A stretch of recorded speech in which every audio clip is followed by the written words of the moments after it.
The Emancipation Proclamation, presented by American Visual Archive.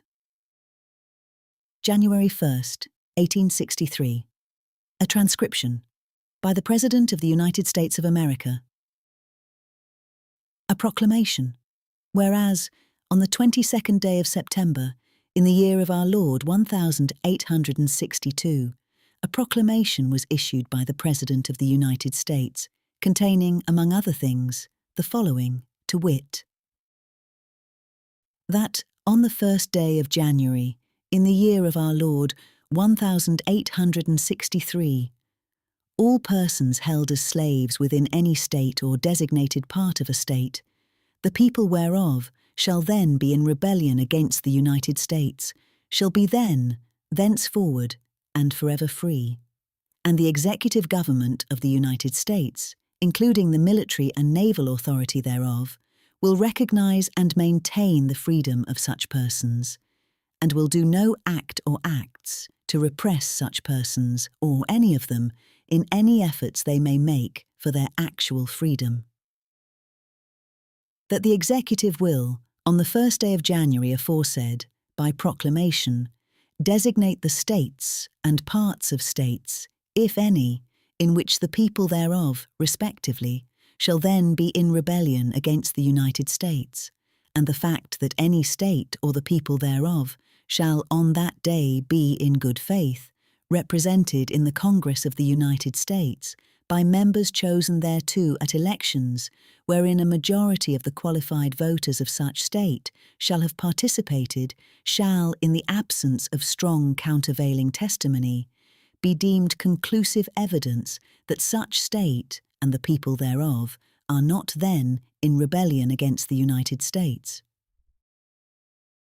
Now therefore I, Abraham Lincoln, President of the United States, by virtue of the power in me vested as Commander-in-Chief of the Army and Navy of the United States in time of actual armed rebellion against the authority and government of the United States, and as a fit and necessary war measure for suppressing said rebellion, do, on this 1st day of January, in the year of our Lord 1863, and in accordance with my purpose so to do publicly proclaimed for the full period of 100 days, from the day first above mentioned, order and designate as the states, and parts of states wherein the people thereof, respectively, are this day in rebellion against the United States the following, to wit: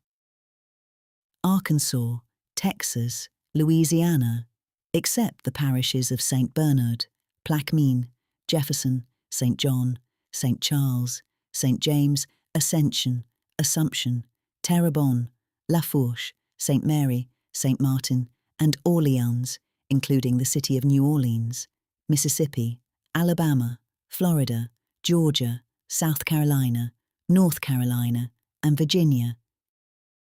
except the 48 counties designated as West Virginia, and also the counties of Berkeley, Accomack, Northampton, Elizabeth City, York, Princess Anne, and Norfolk, including the cities of Norfolk and Portsmouth, and which excepted parts are for the present left precisely as if this proclamation were not issued. And by virtue of the power and for the purpose aforesaid,